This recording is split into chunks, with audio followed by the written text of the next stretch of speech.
There are two type of conversations you can have as a loan officer. One is you could just go ping pong, what I like to call ping pong, where do you have any other questions? And they ask a question, you answer it, and you just wait for another one. That's kind of like ping pong, right? There's no one actually driving the conversation towards the end.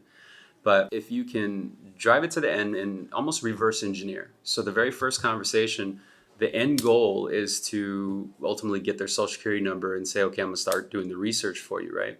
So then you kind of work backwards from there and say, okay, well, if I need to position myself properly in order to ask for that social and prepare them for documentation, I need to kind of deliver some information that they're going to be excited to learn about. And so now we need to think, okay, well, how can we get them excited to learn about it? Well, we can get them excited to learn about it or do things that we say, like, give me all your tax returns, your pay stubs, because that's a pretty hard feat to ask if they're not really bought into you. Then you figure, okay, well, in order to put them in that mind state, I have to take a step back and say, okay, well, I need to differentiate myself from everyone else. How do I differentiate myself from someone else? And then there's two options to go about it. Number one is I can tap dance and say, I work for a multi-billion-dollar company. We've been around for 13 years. And I think that's just too much of a sale.